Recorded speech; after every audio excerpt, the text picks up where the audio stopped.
21 सितंबर 2025। आज शुरुआत थी हमारे लद्दाख ट्रिप की, जहां लाइफ में कम से कम एक बार जाने का सपना हर इंडियन ट्रैवलर जरूर देखता है। उनमें से कुछ होते हैं वो लकी ट्रैवलर्स जो अपने उस लद्दाख ड्रीम को पूरा करते हैं। आज उन्हीं लकी ट्रैवलर्स के लिस्ट में हमारा नाम भी शामिल होने वाला था। रात के 12 बज चुके थे और हम पहुंच चुके थे केम्पेगौड़ा इंटरनेशनल एयरपोर्ट, बैंगलोर।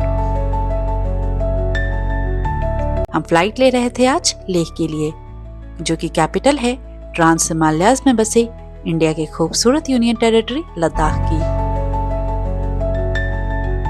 यूं तो लद्दाख पहुंचने के दो तरीके होते हैं, या तो आप डायरेक्ट फ्लाइट ले सकते हो लेह के लिए, या फिर बाई रोड जा सकते हो। हमारा इनिशियल प्लान था जम्मू कश्मीर की राजधानी श्रीनगर तक बाई एयर जाने का, एंड देन फ्रॉम श्रीनगर हम श्रीनगर लेह हाईवे या NH1 से लेह तक पहुंचते। द रीजन बीइंग, सीधे लेह के लिए उड़ान भरने का मतलब है लो एल्टीट्यूड से डायरेक्टली 10,000 फीट की ऊंचाई पर पहुंचना, वह भी कुछ ही घंटों में, which makes us more prone to acute mountain sickness, जिसे हम इन शॉर्ट AMS कहते हैं। श्रीनगर लगभग 5,000 फीट की ऊंचाई पर स्थित है और 8,000 फीट से नीचे AMS का खतरा ऑलमोस्ट नहीं होता है। उसके बाद जब हम श्रीनगर लेह हाईवे से लद्दाख जाते हैं तो हम धीरे धीरे 5,000 फीट से 10,000 फीट की ऊंचाई चढ़ते हैं 2 दिनों में, with an overnight stay in Kargil, giving our body enough time to acclimatise. वैसे एक और रूट है मनाली लेह हाईवे से, लेकिन एक्लिमेटाइजेशन के लिहाज से वह हमारा चॉइस नहीं था। मैंने लेह तक पहुंचने के डिफरेंट रूट्स पर एक डिटेल्ड वीडियो ऑलरेडी शेयर कर रखी है, जिसकी लिंक आपको इस वीडियो के डिस्क्रिप्शन में मिल जाएगी। अगर आप लद्दाख के लिए प्लानिंग कर रहे हैं तो उसे जरूर चेक कीजिए। अनफॉर्चुनेटली जब हमें श्रीनगर ट्रैवल करना था, उससे 2 वीक पहले से ही मॉनसून की वजह से क्लाउड बर्स्ट, फ्लड और लैंडस्लाइड्स हुए।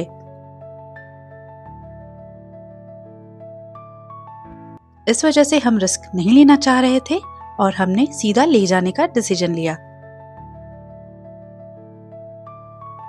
क्योंकि लद्दाख ट्रांस हिमालयस में बसा है। इस वजह से जहां लोअर हिमालयन स्टेट्स में मॉनसून का जबरदस्त इम्पैक्ट दिखता है, लद्दाख में मॉनसून का वैसा इम्पैक्ट देखने को नहीं मिलता।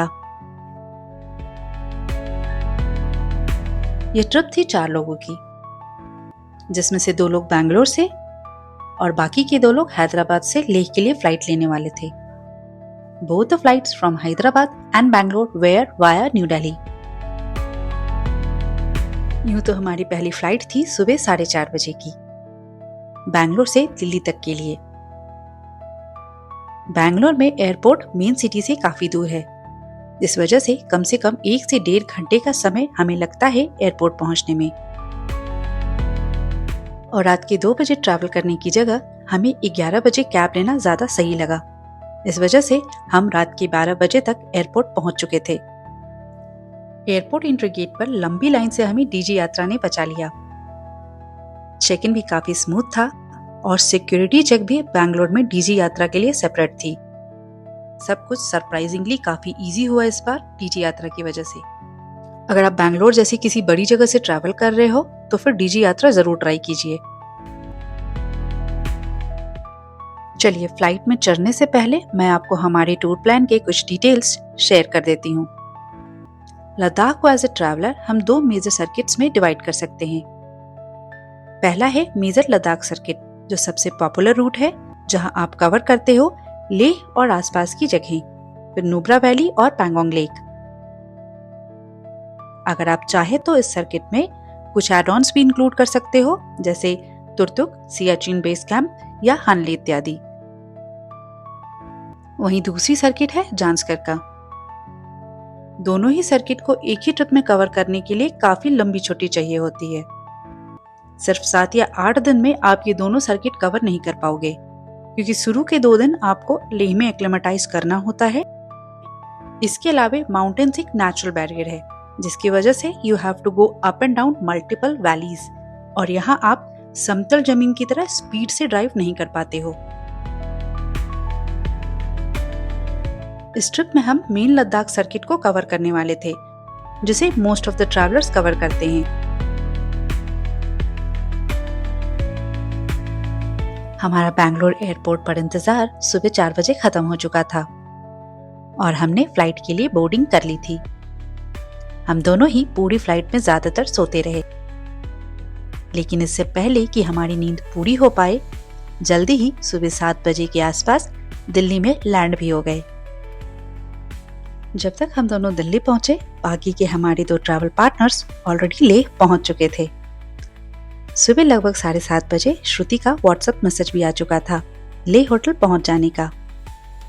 साथ ही यह भी पता चला कि पहुंचते ही सुचित्रा को माइल्ड EMS सिम्टम्स शुरू हो चुके हैं। EMS सिम्टम्स होने के काफी चांसेस हैं, ये हमने पहले प्रेडिक्ट किया था। The only thing was to take maximum precautions so that ये सिम्टम्स माइल्ड रहें और हम मैक्सिमम 1 या 2 दिन में एक्लेमेटाइज हो जाएं। एक दूसरी टेंशन जो बैक ऑफ द माइंड थी वह यह कि विराज का बॉडी कैसे रिएक्ट करेगा। वैसे तो हमने एक्लेमेटाइजेशन को लेकर काफी R&D करी थी ट्रिप प्लान करने से पहले, बट वी नेवर नो कि what is going to happen next. Viraj और मैंने एयरपोर्ट पर अपना टमी पहले फुल किया। उसके बाद लद्दाख के एल्टीट्यूड के लिए अपने बॉडी को ज्यादा रेडी रखने के लिए हमने दिल्ली एयरपोर्ट से काफी सारा पानी पीना शुरू कर दिया। Remember, at higher altitudes, we lose more water because of heavy and rapid breathing, which is why staying hydrated becomes extremely important. So if you're traveling to Leh, make sure you are well rested, had properly digestible food, and enough hydrated before you reach Leh airport. New Delhi से हमारी flight सुबह 10:30 बजे की थी और हमने time पर boarding भी कर ली, लेकिन दिल्ली में फ्लाइट को लगभग 20 मिनट का डिले हो गया। क्योंकि लेह का वेदर क्लियर नहीं था, इस वजह से एयरलाइन को टेक ऑफ की परमिशन मिलने में थोड़ी देरी हुई। Anyways, with some delay, the flight took off around 10:45. और कुछ ही समय में फ्लाइट लद्दाख के आसमान में इंटर कर चुकी थी। लेकिन बदकिस्मती से बादलों की वजह से हिमालयाज के वो शानदार नजारे हम मिस कर गए, जो एक क्लियर डे पर दिल्ली टू लेह फ्लाइट से देखने को मिलती है। धीरे धीरे फ्लाइट की एल्टीट्यूड कम होने लगी और फ्लाइट बादलों के नीचे आई। हमें लेह के शानदार नजारे देखने को मिले और चारों तरफ फैले पहाड़ साफ साफ दिखाई देने लग गए। एरोप्लेन ने लैंड होने से पहले कुछ चक्कर लगाए आसमान के। खिड़की से लेह को देखते ही मुझे एक अजीब सी खुशी महसूस हो रही थी। Finally I was about to land in Ladakh, the place I have been planning from long.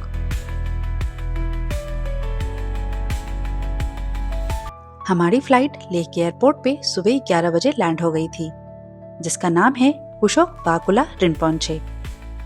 यूं तो पहली बार लैंड करते वक्त मुझे इसके नाम के इतिहास के बारे में कुछ भी पता नहीं था। फिर इस डिफिकल्ट से लगने वाले नाम को थोड़ा गूगल किया और मुझे जो जानकारी मिली, मुझे लगा एज एन इंडियन हमें पता होना चाहिए कुशोक बाकुला रिम्पोंचे के बारे में। तो यह बात है सन 1948 की, जब आजादी के बाद पहली बार इंडिया और पाकिस्तान के बीच युद्ध हुआ। उस वक्त हुआ करते थे बुद्धिस्ट स्कॉलर और विजनरी कुशोक बाकुला रिम्पोंचे, जिनके आह्वान पर असंख्य लद्दाखी युवाओं ने स्वयं सेवक बनकर भारतीय सेना का साथ दिया ताकि घुसपैठियों को खदेड़ा जा सके। इसी वॉलंटियर फोर्स से आगे चलकर नुब्रा गार्ड्स का गठन हुआ, which later became the Ladakh Scouts Regiment, an elite mountaineering unit of the Indian Army.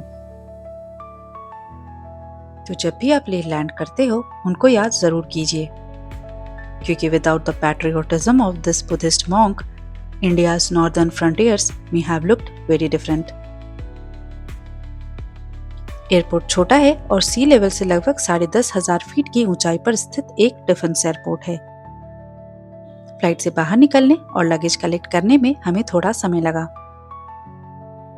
Flight से बाहर निकलते ही हम दोनों को बॉडी को लो ऑक्सीजन सप्लाई के फर्स्ट सिम्टम्स फील होना शुरू हो चुके थे, which was shortedness of breathing. चलने पर हमारी सांस थोड़ी फूल रही थी। This is our body's immediate response to low oxygen levels. हमारा ब्रेन का रेस्पिरेटरी सेंटर हमें अधिक ऑक्सीजन लेने के लिए तेज और गहरी सांसें लेने का संकेत देता है। नॉर्मल सांस फूलना एक कॉमन रिएक्शन है, लेकिन अगर आपको बहुत एक्सट्रीम ही प्रॉब्लम हो रही है सांस फूलने की, तो आप डॉक्टर को पहुंचते ही कंसल्ट कर लीजिए। औसतन हर पर्यटक, खासकर वे जो फ्लाइट से पहुंचते हैं, किसी न किसी तरह के AMS के सिम्टम्स महसूस करते हैं। जो कॉमन फिजिकल सिम्टम्स AMS की वजह से आप लैंड करते ही फील करोगे, उसमें होगा सांस फूलना, साथ ही धड़कन का बढ़ जाना, क्योंकि हमारा दिल तेजी से धड़कता है ताकि मसल्स और सभी वाइटल ऑर्गन्स तक ज्यादा मात्रा में ऑक्सीजन रिच ब्लड पहुंचा सके।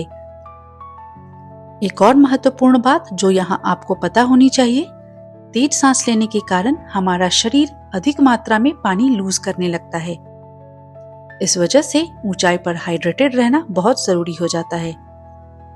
एक सुझाव जो मैं उन लोगों को देना चाहूंगी जो लद्दाख आने का सोच रहे हैं, वो यह है कि आप अपनी शारीरिक गतिविधियां बढ़ा दें लद्दाख ट्रिप से पहले। कुछ ब्रीदिंग और कार्डियोवास्कुलर एक्सरसाइज करने की कोशिश करें। इससे आपकी न सिर्फ हृदय की क्षमता बढ़ेगी, बल्कि फेफड़ों की क्षमता भी बढ़ेगी और शरीर में ऑक्सीजन का उपयोग भी सुधरेगा। हाँ, याद रखिए, यात्रा से पहले की गई एक्सरसाइज आपके शरीर को तैयार करने में मदद करती है, लेकिन ऊंचाई पर पहुंचते ही एक्सरसाइज बिल्कुल न करें।